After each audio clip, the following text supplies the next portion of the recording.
Thanks for being here. We will get started in just a moment. If you don't mind, we'd love to hear where you're calling in from. You can drop where you're calling in from in the chat. And also we'll be launching a poll here in a moment, and we'd love to hear about why you decided to log in and join us.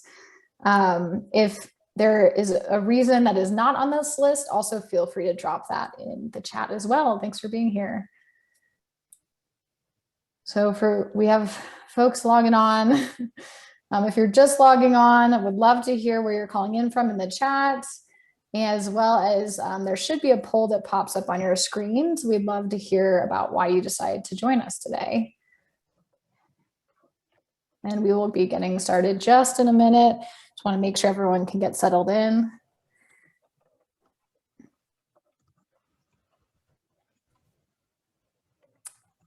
Awesome. It looks like New Mexico, Arizona, all over Colorado, Ohio, Minnesota, Virginia, New Jersey, Texas, Florida. So again, if you're just joining the call, we'd love to hear where you're calling in from in the chat. So feel free to drop that information there, as well as taking a moment to fill out the polls so we have an idea of why you decided to join us today. If there's another reason that's not on this poll, feel free to also drop it in the chat. We'd love to hear from you.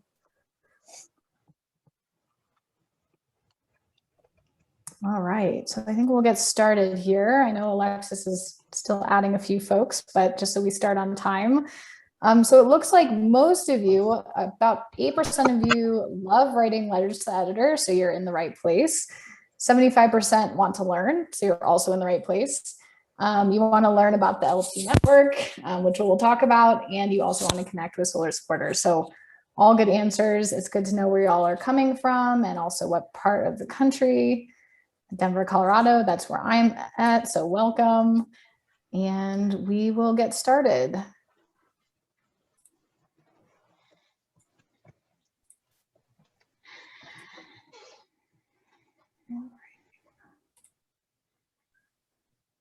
So we'll start with some introductions. My name is Lisa Trope. I'm an engagement specialist with Sun.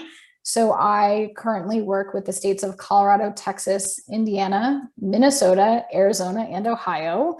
My background is in political organizing. So I have about 7 years of experience in local, state, and federal politics working on food, water, and climate legislation. And I started with Sun about 7 or 8 months ago as their second engagement specialist. So I'm excited to be here. We also have Alexis Miller on the call, who is our engagement specialist for Pennsylvania, Florida, Virginia, Maryland, DC, and West Virginia, as you can see. And both of us work to engage folks on the ground in all of those states to help build out our solar co-ops, as well as work on solar policy.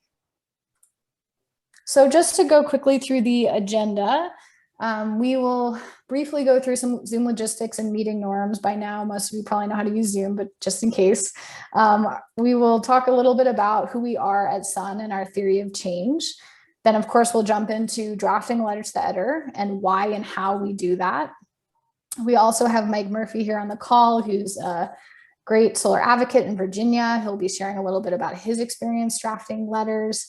And then we will talk about the letter to the editor response networks, of what they are and why we are creating them. And then finally, we'll create some space throughout, and then also at the end for takeaways and for any questions you all have. So we will begin. So by now, again, you probably know this, but just in case, you can mute and unmute yourself in the left-hand corner of the screen. We do ask, if you are not speaking, you keep yourself muted. There are a good amount of folks on this call, so if one or more of us is unmuted, it can get pretty chaotic. We will leave some opportunity at the end for questions, and then you can unmute yourself. Of course, also on the left-hand side, you can start or stop your video. Of course, we'd love to interact and see you, but ultimately do whatever you are comfortable with. And then, of course, the chat as well. You can open up the chat window to view, send, and receive messages from everyone, just as you did for sharing where you're from. And this is a great place to ask questions or put comments. And then finally, if you want to choose the video layout of your screen at the upper right of your screen, you can switch between speaker view and gallery view. So the speaker view just allows you to only see the person who's speaking, and the gallery view allows you to see more of the folks who are on the call. So meeting norms, please be respectful, be courteous of everyone on this call. Of course, be mindful of others' feelings. And then I think probably the most, well, these are all important, but something that I want to point out is it's always good to step up and step back. So if you are someone who tends to step up often, have a lot of questions or thoughts, definitely welcome. But if you have been able to ask a question or share your experience, we ask that you also step back and allow folks who maybe are less likely to do so to get the opportunity to speak as well. But of course, please don't be shy. We do want to hear from you. So feel free to leave your thoughts or questions in the chat throughout the presentation. And then we'll also have some time at the end as well. So who are we? Solar United Neighbors is a nonprofit. We're a national nonprofit, and we're a community of people building a new energy system with rooftop solar at the cornerstone. So what we do is we help individuals go solar in communities and cities across the country, everywhere from Tucson, Arizona to Denver, Colorado to Miami, Florida and beyond. We bring folks together in that community to be able to create a committee and to be able to pick an installer for that co-op. So the good thing about this is well, many things, but two big things is that it allows folks to often go solar at a bulk discounted rate through that co-op, as well as they get individual support from Solar United Neighbors and group support as they work to install on their homes. So ultimately, we work with folks who've gone solar. We also work with folks who just are passionate about solar energy as well. And so we want to bring everyone together to join together and ultimately also fight for our energy rights. So folks going solar is incredibly important, but we also need to be focusing on policies on the local, state, and federal level to make sure that we are able to continue to put solar on homes and so on, and make sure solar is accessible to everyone over the long term. All right, so getting into what is a letter to the editor. A letter to the editor is a letter sent to a publication about issues of concern for its readers. Letters to the editor are often in response to an article published by the newspaper. They aren't always, so you can draft a letter that simply is kind of wanting to inform the newspaper that, for example, we should be talking about solar in Denver more or wherever you live. So you can draft a letter that is not in response to an article, but generally they are in response to an article. Letters that are in response to an article are more likely to be published because, you know, obviously the newspaper is going to want to see that people are reading their articles, and it helps bolster that article as well. And then finally, writing a letter to the editor is either praising the newspaper and bolstering the coverage of our article, or writing an article in opposition to the coverage. So if there, for example, is a pro-solar article, you can write a letter in response that helps bolster that message. If there's an anti-solar article, you can write a letter in response, making sure you're pushing back against that narrative and getting our messaging out there about why solar is so great. So why are letters to the editor important? Research has shown that well-written LTEs, or letter to the editors, by citizens can help persuade not only editors of the newspaper, which is important because that means that they're more likely, or they could be more likely over time to cover this issue more, but also the general public and elected officials. So elected officials often will have a staff person who carefully monitors the content of their local newspaper to see where public opinion is at on a various issue. And they pay even more attention if you specifically are writing about them in your letter. So it's really threefold. It can influence the newspaper, it can influence public opinion and the readers of the newspaper, as well as elected officials. Letters to the editor are a really great way to advocate for pro-solar policies, and also, again, to push back against anti-solar policies. And then also with Sun specifically, it can be a great opportunity to promote more people going solar. So often we end up drafting letters to the editor that focus on a co-op that are open in a certain area. And often there's plenty of people who want to go solar and who care about these issues, but they don't even know where to start. And so then being able to see a letter in the newspaper that specifically gives them the resources they need to go solar can be huge, because that may make the difference between them doing so or not. And again, this is just a really great way an easy way to advocate for public policies. So before we move forward, we are going to launch our second poll. We would love to hear if you've written a letter before. All right. Maybe there's a few of you. It looks like right now we're at close to 50-50. So it looks like about 54% of you have written a letter, 41% have not, and 5% are not sure. That is great to know. And for the ones that are not sure, hopefully by the end of this presentation, you'll have a better idea if you have or not, and then be encouraged to write one in the future. Okay. So this might kind of bring you back to grammar school, but this is a great way to kind of break down your letter into 3 parts. So first sentence, explain what it is you are writing about. The more clear you are, the better, because editors often do get a lot of letters in response to different articles. And so it's great to just be really clear right off the bat what you're talking about. If you are responding to a certain article, it's great to, in that first sentence, allow the editor to know that. So for example, I'm responding to the article Solar for All on March 24th, right? That makes it very clear. They know what you're responding to. Then you have the body of the article or of the letter itself. So you can tell a brief personal story involving the issue. You can also share a few facts or stats that are good to include about whatever you're talking about, but people often remember authentic stories. So ultimately, you can explain why it matters to you, your family, your business, your community. So an example, could be that you talk about how you and your family installed solar in 2014 and how now your energy bill is at $12 a month, and you're also really passionate about the environment, right? Like making it a personal story.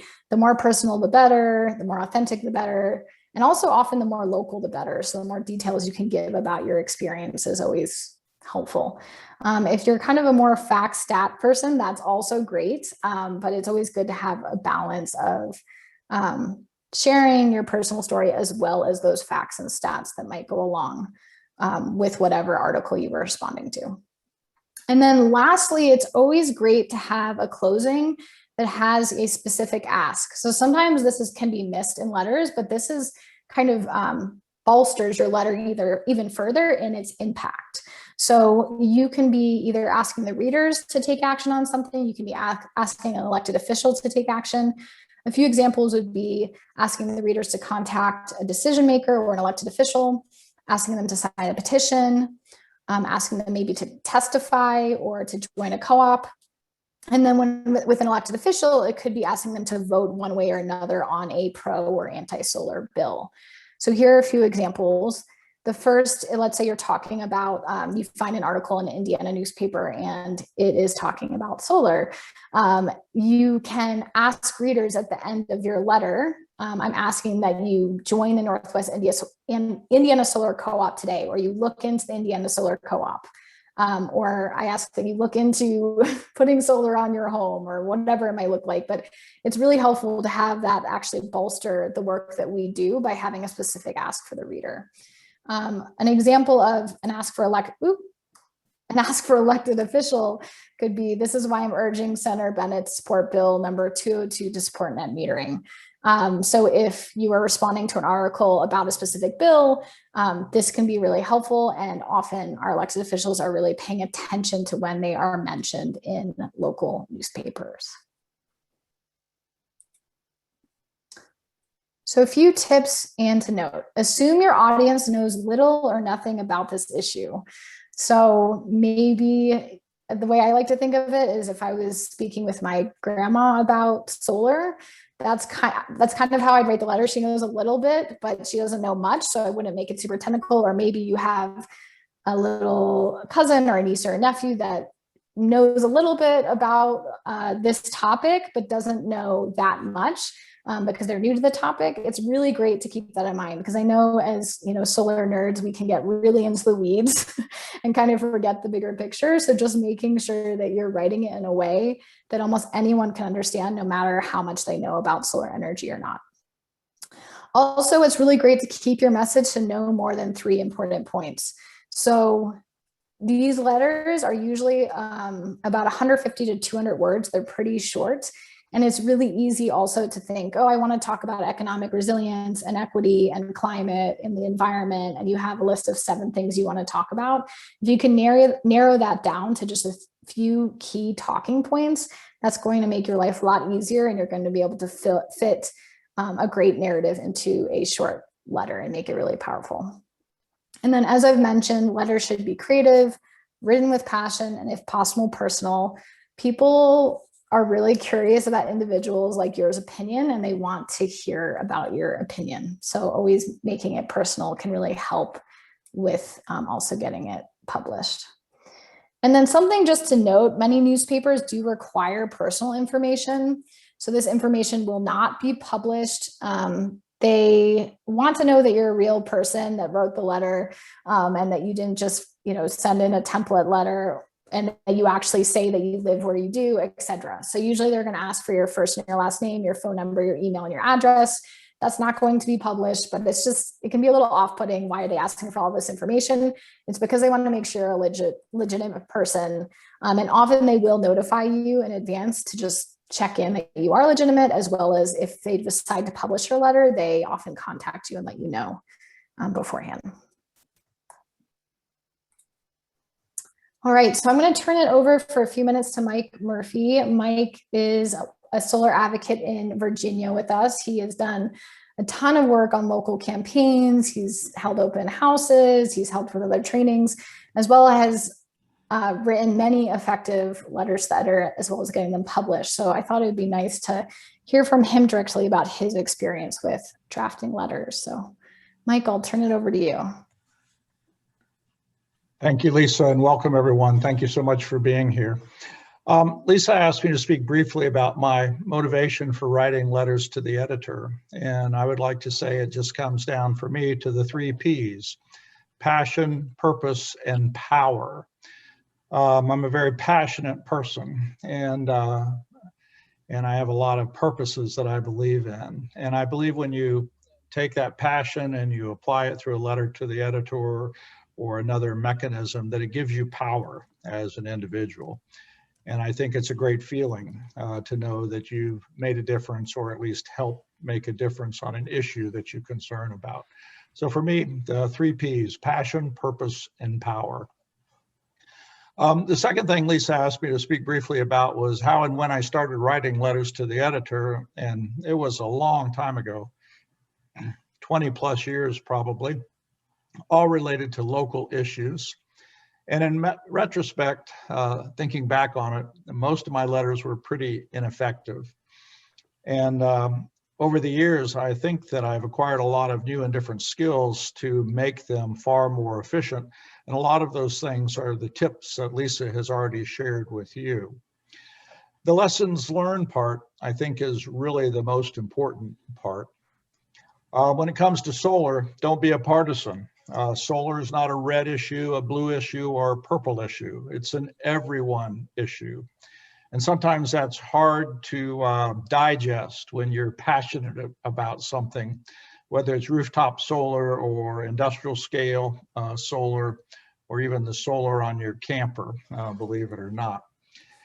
And I think that personal relationships count. If you know the editor of your paper or the reporter that works your side of town, it makes a big, big difference when you know them on a first name basis. You can call them, they'll call you back. So try to begin thinking about how do you establish personal relationships with those people in the know and those people that ultimately are going to print that letter. Do your homework. as was mentioned, some papers only take 100 words. Some take 250, 300 words. If you want to write a lot, ask to write an op-ed and then follow it up with a letter to the editor. But almost every newspaper now has an online web portal where they have the LTE instructions spelled out, who to send it to, when to send it, and how long it can be. And in my experience, almost every paper is a little bit different. Use tools, internet tools, such as Grammarly, to help you learn to write better. If you come across looking like a bozo, chances are your letter is going to go in the bozo file. It happens to be round. You don't want that to happen. As I mentioned, email and website form mailers are very, very popular. I would say 8 out of the 10 letters that I write now are through an email email. They're all emailed, but I would say 8 out of 10 are through a form mailer where you actually log on to the paper. There's a form mailer, and if they say 300 words, they'll kick you out at 301, or they'll leave the period off, or your last sentence, your closing sentence. And then cross-post. We've got amazing technologies out there. So cross-post everywhere when possible. Social media, Facebook, Instagram, whatever you use, Twitter, get the word out, share, and always give credit when credit is due. Don't expect to get published either. You may send 10 letters and you may wait for weeks and never get a hit. You may send 10 letters and get 10 hits. And as someone mentioned in the chat, if there's a host organization or a company that owns 5 papers, sometimes they take a really dim view of getting 5 of the same letters to the editor. So you need to check on who you're sending that to. Don't whine or complain. Nobody wants to open up and see a letter that says, this would have been a better day if you had done this, that, and the other. Try to be positive, offer solutions and hope, and most importantly, never, never give up. So that's the dog and pony in 5 minutes or less. Be happy to stick around at the end for as long as I can and answer questions. Back to you, Lisa. Thank you so much, Mike. I couldn't agree more with all of your advice. And I think the best part about writing letters is that when you do see your name in print, it's that much more satisfying. So thank you for your share. So here is an example letter to give you all an idea. This was published in the Columbus Dispatch in June 2020. I did want to highlight a few things. So from our slides earlier, here is a very clear introduction. My family installed a rooftop solar array in 2017 because it was the right thing to do for the environment, and producing our own energy lowers our electric bill. So right away, the editor, the reader knows what you're talking about. If you jump to the 3rd paragraph, you can see here, this is kind of the body of the letter. This is a little bit more stat and fact heavy. Again, you don't have to be an expert on solar to write a letter. You just have to be passionate, like Mike said. So if you want to write your entire letter about why you're so passionate about solar, you can do that. You do not have to have facts and stats. However, as you can see here, this is clearly the body of the letter. Eliminating net metering would discourage millions from investing in solar systems and so on. And then this letter is really great because it does have a strong call to action or ask at the bottom. So Carol is urging the governor to let FERC know that Ohio is against this petition, right? So this is clearly in response to a specific petition or policy that Carol wants to allow the readers to know about, as well as asking the governor to take a stance on it. And she actually has a second ask here, which is asking the readers to also go sign the petition. So that is possible. It is nice and short and to the point, which is great. So I just wanted to give you all an idea of what a sample letter could look like with that really clear introduction, as well as that body paragraph and the kind of call to action or the ask at the end.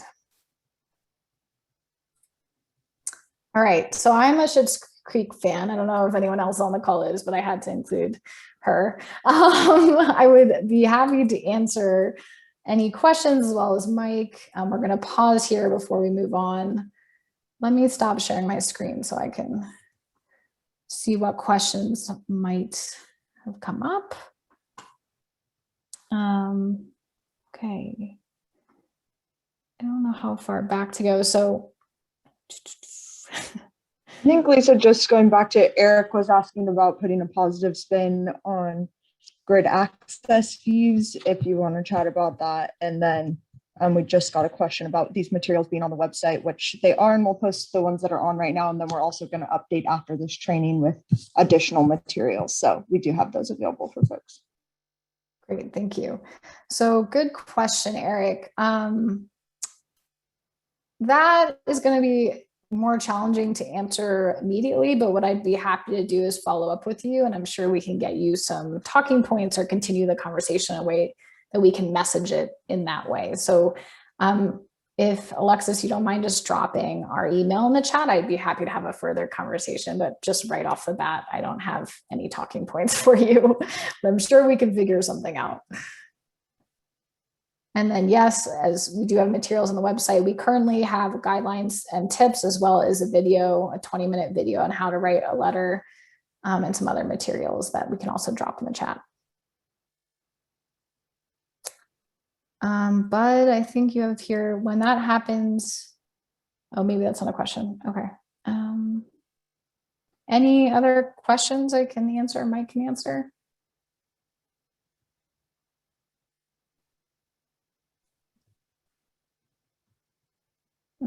All right, well, we are here, and we can definitely answer questions throughout. So we will just continue then.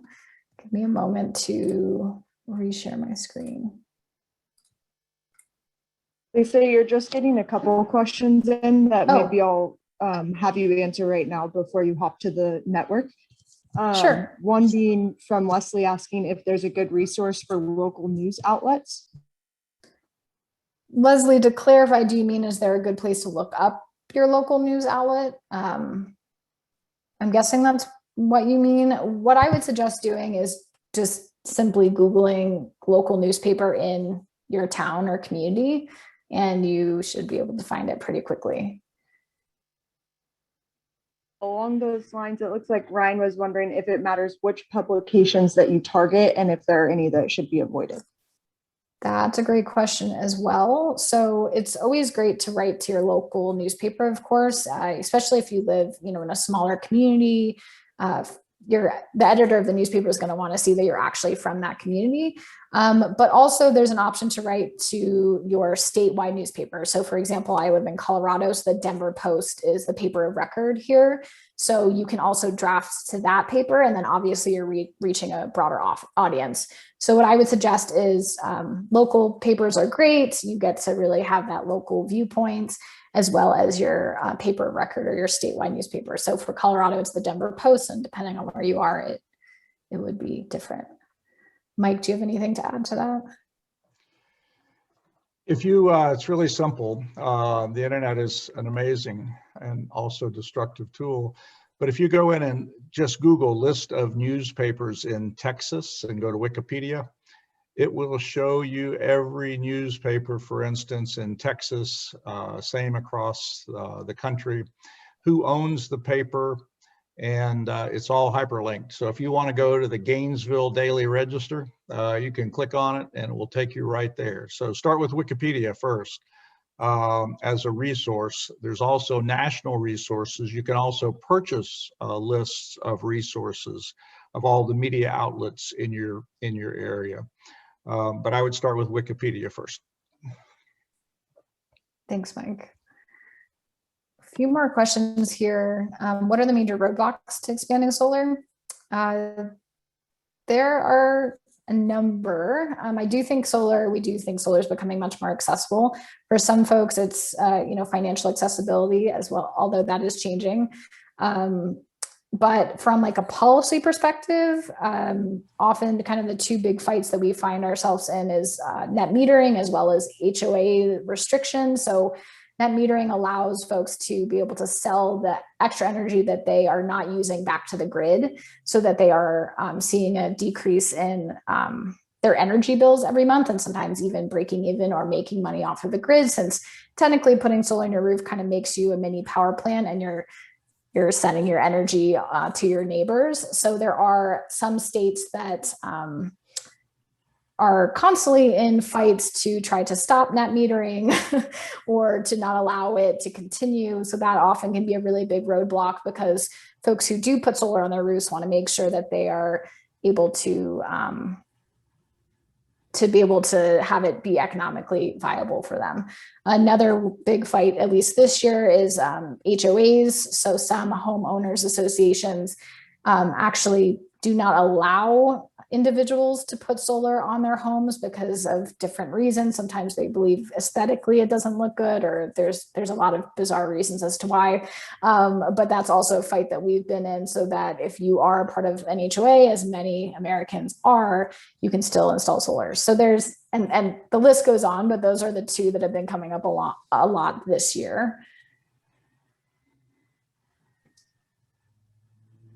Is there a good source for major issues impacting solar PV and talking points and support? Yes, we should have some information that we can send to you, Carl. If you don't mind, again, I believe Alexis dropped our email in the chat, and we'd be happy to send it your way.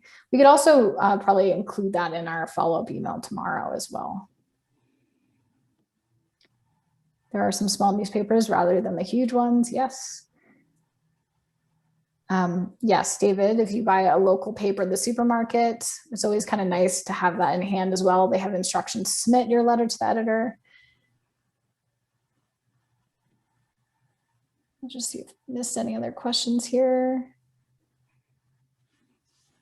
What are good sources of information on solar and renewable legislation, which is under consideration, the Texas legislature that is now in session?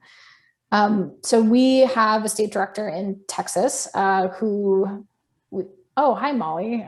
We actually know each other from a past life about 8 or 9 years ago. Small world.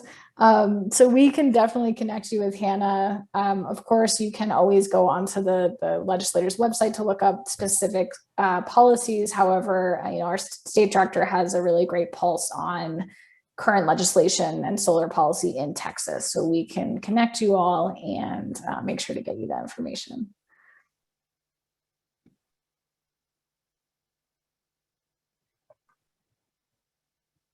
All right, just want to see if I'm missing any questions. Can I expect that the paper will print my letter unedited? Usually, yes, usually. Sometimes, Mike, you might be able to answer this better, but I've seen small edits made, but nothing super drastic. So they might, for example, like if you are over the word limit, they probably will just like delete your last sentence if they really want to publish it. There might be small edits here and there, but I haven't seen any huge edits made. I typically don't see huge edits either. Oftentimes, if it's really interesting and has gotten the letter, the editor's interest, they'll call you and say, could you make this 100 words longer, or could you make it 100 words shorter? They will do punctuation and stuff like that. But if you do forget and don't check your work, and they have a 150 word limit, and your closing statement is between 151 and 200, sometimes they will print that letter without your closing statement, and you will look not too cool when nobody knows what you're talking about. That's good advice. So make sure you're in the word limit. How about responding to other letters? I have never, I've never heard of someone doing that before. Usually it's just a loan letter or a response to an article. Mike, have you heard of someone responding to a letter specifically? Yeah, it's kind of the back and forth. Joe writes a letter and he bashes solar because, poor people in some foreign country are digging dirt to make solar panels or whatever the case may be. Terrible example, but the supply chain issues or whatever. And you can certainly write back and say, in response to Joe's letter of June 21st, 2021. But it's always good to give the editor a heads up And sometimes they will cut that out. But I would always start it like in response to Mr. Smith's letter regarding sourcing of solar materials, and then start the text of your letter. The editor may tweak that preamble a little bit, but yes, absolutely. There's nothing wrong with taking a letter that's a pro letter and doing a con letter, or vice versa, by all means. Thank you. All right. And then, of course, Annie did say we're also happy to edit or to take a look at your letter if you have any, if you want kind of feedback or someone else to take a look. I think we have all the questions. I saw something about HOAs in Florida, but I don't think that was a question. So I think we're good to go on this. Oh, looks like Hannah, our state director from Texas, is on the call. So hopefully you all can connect with each other. Okay, we will continue, and happy to answer any other questions that come up.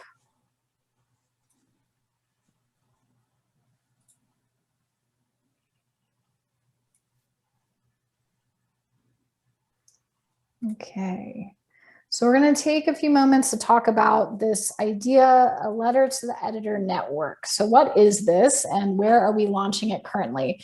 So currently we will be launching this network in Colorado, Texas, Ohio, Maryland, Pennsylvania, and Indiana. If your state is not listed, we hope to have more networks created in the future. We're just kind of starting with these 6 states and we want to continue to build. So please be patient, but stick with us. But of course, you can also write a letter at any time to spread the word about solar. So you don't have to be a part of one of these networks to be able to write a letter. We want to just talk about this for a minute and what it looks like. So there's 3 steps. If you decide you want to join the network and you are in one of these states, you'll be added to your state's letter to the editor network listserv. So essentially, I'm sure some of you are already on our state listservs or maybe on other listservs, but it's a Google group email and it's a back and forth communication between Sun staff and folks in your state. For this network, you'll receive on average 1 to 3 emails a month, really at the most. And the idea is that this email will include an article that you can respond to, as well as the guidelines for how to submit it to that newspaper, as well as a few talking points or possibly a sample letter to refer to. So this essentially, and then finally, you can change your email preferences at any time. So let's say you join this network and you're just not about it. You can unsubscribe. Of course, we'd hate to see you go, but we understand. Or let's say you want to get less emails a month, you can also change that. So you really have the flexibility to kind of do what you want with this. But the point of this network, there's a few points of this network, but the nice thing about this is you'll be given all the resources you need to easily draft and submit a letter. So it just makes it a little bit easier because you don't have to worry about necessarily doing all the research on your own or figuring out the guideline process.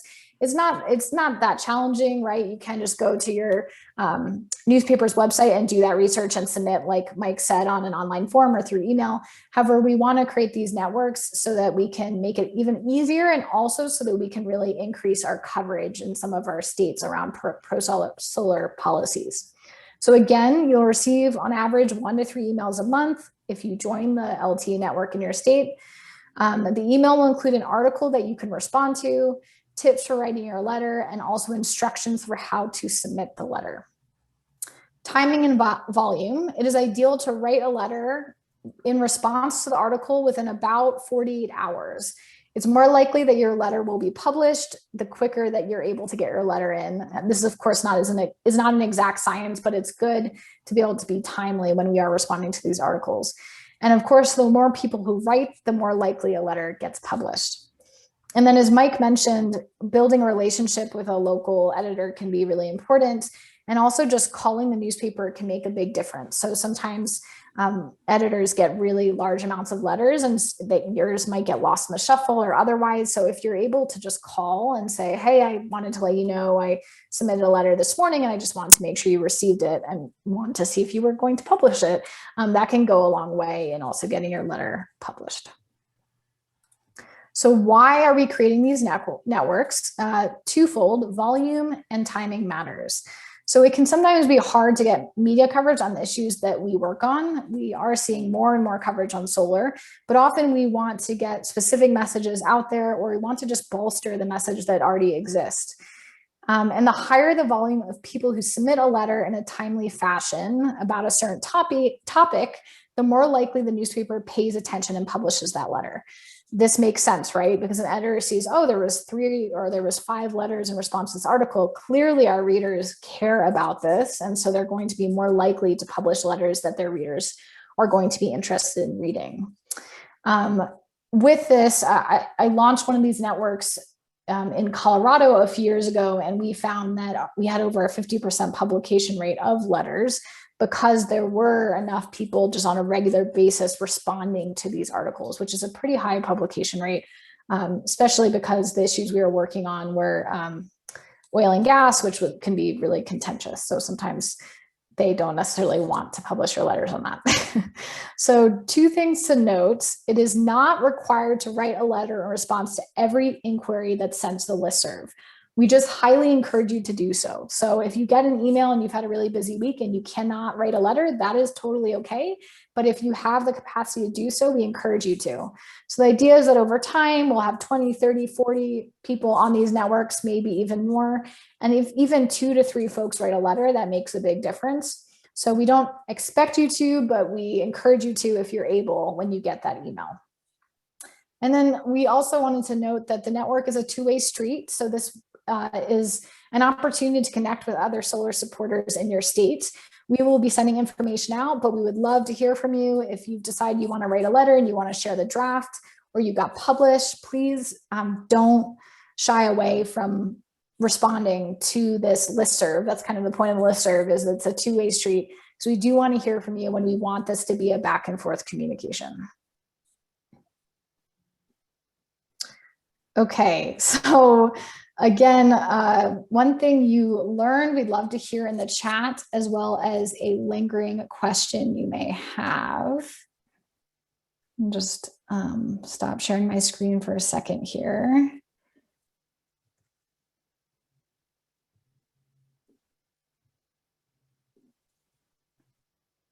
You can also, since we have a little bit of time here and we just have a few more slides to go through, if anyone is rather not type and rather unmute themselves, they're welcome to do so. Hi, this is Leslie. Thank you for not making me type this out. I just have a quick question. When you're sending out these articles, are you searching local papers, or how do you select the articles? Great question. So because this is going to be a statewide network currently, it's going to be articles from the paper of record in your state. So like I mentioned, the Denver Post would be the paper of record that anyone can respond to. We hope over time we can get a little more specialized. So if we have 20 or 30 folks in one region, we could even just break off and focus on that. But for now, it's going to be statewide. If we were to be able to give you the names of local papers that we're kind of following or would like to follow, is that something that can be added to your search, or is that still outside the scope? Definitely. I think that what we would need, though, is just to build a small cohort of folks who could respond to that article, because I'm not sure where you are in the world, but if you're responding to an article from a newspaper 3 hours away, that wouldn't make much sense. But if we could build a small cohort, like we're happy to work with you to do that, even if it's 5 or 6 folks. And then we could also be sharing local articles as well. You're welcome.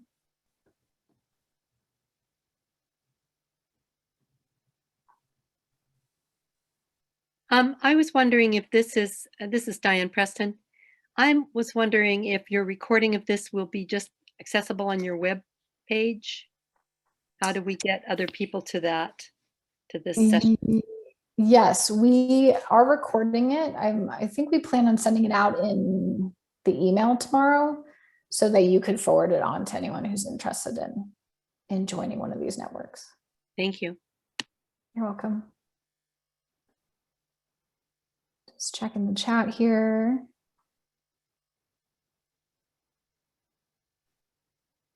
think, looks like didn't miss any questions. Okay, so we will continue then. I'm going to share my screen for a third time.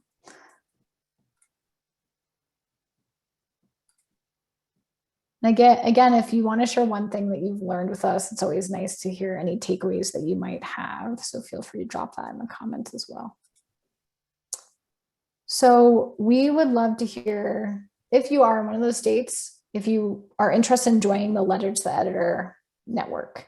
So again, the states that we are currently launching in, and we really hope to continue to build, but this is where we're at right now, is Colorado, Texas, Ohio, Indiana, Maryland, and Pennsylvania. And if you're not one of those states, please be patient with us. We hope to, launch in future states here in the near future. And then I also wanted to note that if you do join this network, which we will give you the opportunity to do, you should keep an eye out for us tomorrow, a welcome email just with kind of some bigger picture information. And if for some reason you did not hear from us, you can always contact us and we'll make sure that you do get that welcome email.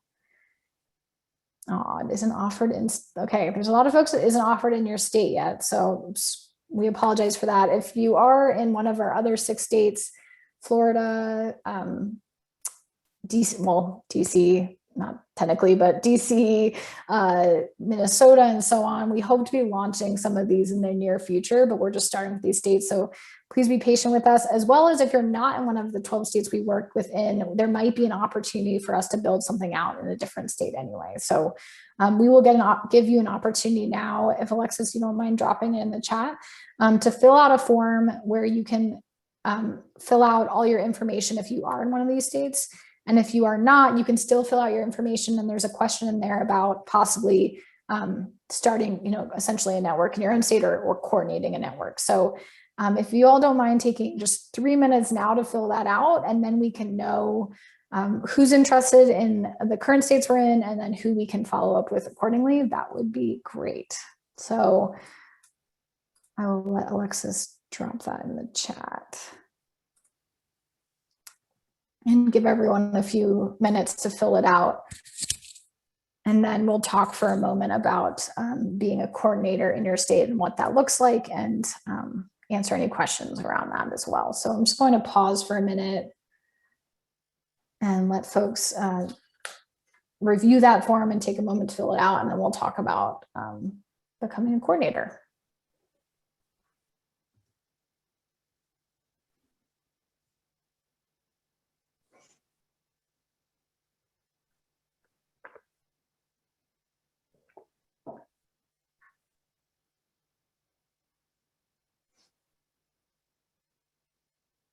Where is the form? I don't see it.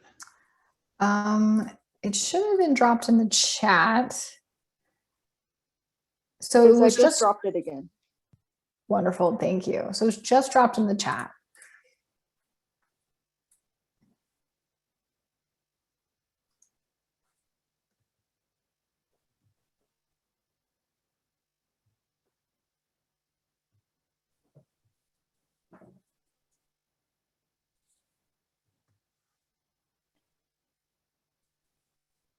And if you have any questions, as always, feel free to drop them in the chat or unmute.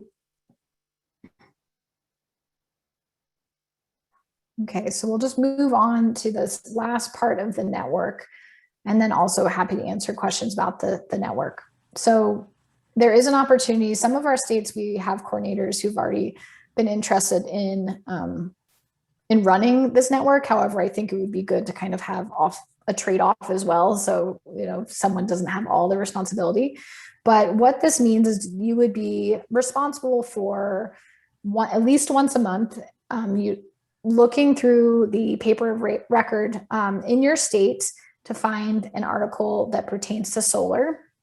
And then from there, drafting an email that would be sent out to listserv with linking to the article with possibly like a few talking points and guidelines for submitting. Of course, these talking points, if I haven't reiterated this, I should. These talking points are not for folks in the listserv to copy and paste, but just for them to get the juices flowing. And then all letters should always be written in your own words.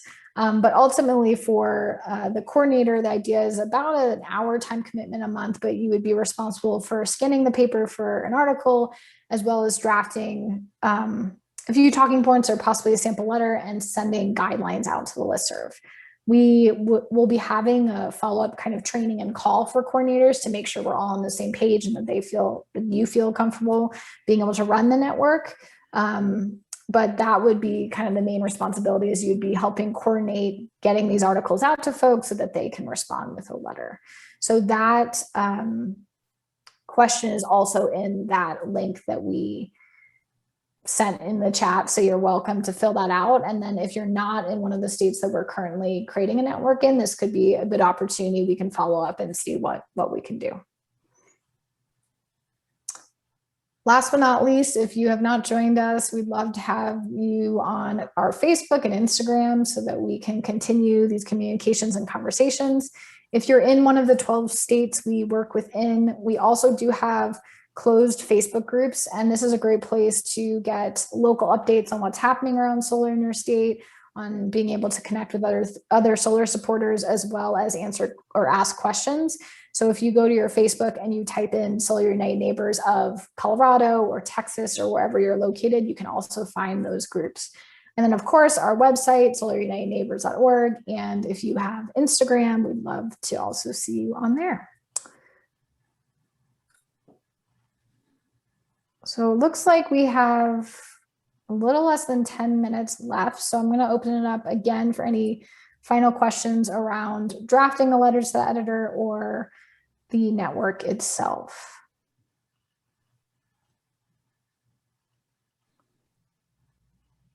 And you can either drop it in the chat or unmute, whatever you're more comfortable with.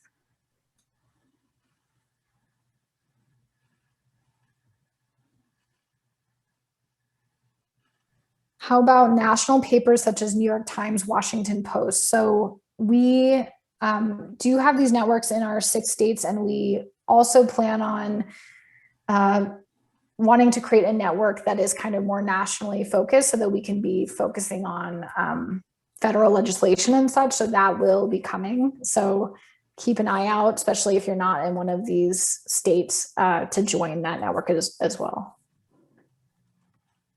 Should I concentrate on my local newspaper or any newspaper in the state? So you either can focus on your local newspaper. It's always great to hear from local people, and you're more likely to get published when you're local and smaller. Or you can write a letter in response to your state newspaper. So I wouldn't, if, for example, since I'm in Colorado, I'm not sure where you're located, but I wouldn't write an article for the Denver Post or for the Colorado Springs local newspaper because I live in Denver. But if I lived in Colorado Springs, I could write to that local newspaper. And then also I could write to the statewide newspaper. So there's usually one statewide newspaper, which for here is the Denver Post. But you wouldn't want to be responding to other local newspapers because they're most likely not going to publish you because you're not in the area. And you do have to provide your contact information when you submit your letter. Yes, so Mike, you are correct. Some of these national papers do get a ton of letters, so it would be a stretch to get published. Doesn't mean you shouldn't try, but it definitely is really competitive in some of these national papers to get published. So local and statewide is often ideal. I see Stephanie, you raised your hand. Do you like to unmute yourself, Stephanie? Possibly, or maybe that was a mistake.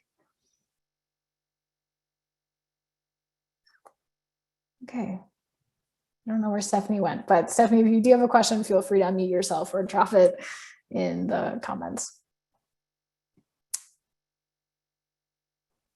Do we have any other questions or thoughts?